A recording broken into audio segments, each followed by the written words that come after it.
এই গুপ্ত সংগঠন শিবির তারা বারংবার অপমানিত করার চেষ্টা করছে আমাদের নেতাকে। গতকাল দর্শনে আমরা দেখলাম জামাতে ইসলামীর লোক সেই জায়গায় দর্শনের অপরাধে আসামি। এখন আমরা কি বলবো যে এই দর্শনের জন্য ডাক্তার শফিক দায়ী? আমরা কখনোই বলবো না। এই শিক্ষা আমাদেরকে বিএনপি দেয় নাই। আজকে বাংলাদেশ জাতীয়তাবাদী ছাত্রদল নয়াপল্টন থেকে শাহবাগ পর্যন্ত বিক্ষোভ মিছিল করবে। এই সারা বাংলাদেশে যারা অসৎ উদ্দেশ্যে মব সৃষ্টি করছে, যারা সারা বাংলাদেশে শিক্ষার পরিবেশ নষ্ট করছে এবং সারা বাংলাদেশে যে বিচার কাণ্ড শিথিল হচ্ছে, সুষ্ঠু বিচারের দাবিতে, সুষ্ঠু তদন্তের দাবিতে আমাদের এই বিক্ষোভ মিছিল।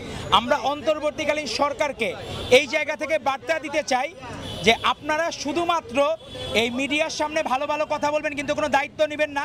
আপনি অন্যায় শাসন যদি না করতে পারেন, আপনি অপরাধীকে শাসন যদি না করতে পারেন, তাহলে অপরাধ তো বৃদ্ধি পাচ্ছে আপনাদের জন্য। আজকে সোহাগের যে বর্বর হত্যাকাণ্ড, এর মূল ইস্যু হচ্ছে আপনাদের বিচারহীনতা।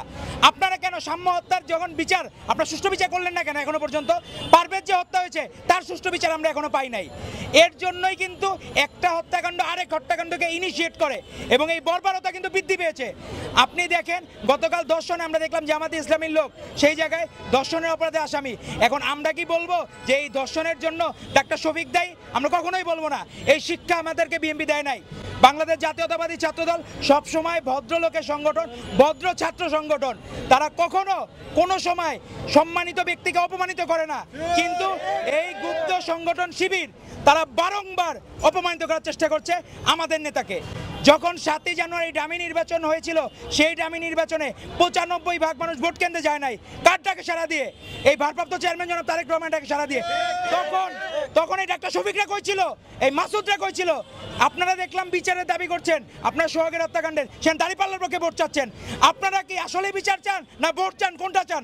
বাংলাদেশের মানুষের কাছে আপনাদের সেই দ্বিচারিতা আর বাংলাদেশের মানুষ আর দেখতে চায় না।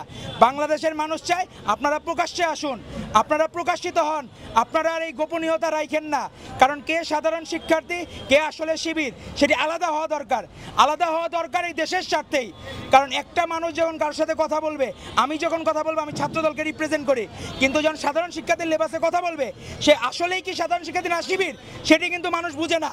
তো সেই জায়গা থেকে আজকে বুয়েটের সামনে আমরা দেখলাম যে নোংরামি, নোংরা স্লোগান, এই স্লোগান কিন্তু বাংলাদেশের মানুষ হাসিনার এগেইনস্টে, ফ্যাসিস্টের এগেইনস্টে দিয়েছে।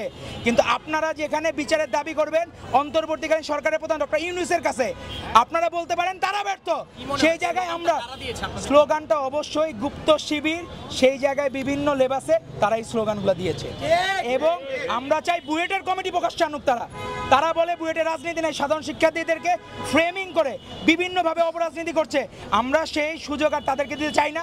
আমাদের এখান থেকে দাবি একটাই, সকল ক্যাম্পাসে তারা কমিটি প্রকাশ করবে এবং তারা প্রকাশ্যে রাজনীতি করবে। বন্দুকের নলের মুখেও ছাত্রদল আপোষ করে না এক মুহূর্তের জন্য। তো আজকে আপনারা সেই গিরগিটির মতো রং বদলাবেন না। আপনারা যা করবেন সরাসরি করবেন। বাংলাদেশের মানুষ সিদ্ধান্ত নেবে আপনাদের রাজনীতি পছন্দ করবে না আপনাদেরকে বিতাড়িত করবে, সেটি বাংলাদেশের মানুষই সিদ্ধান্ত নেবে।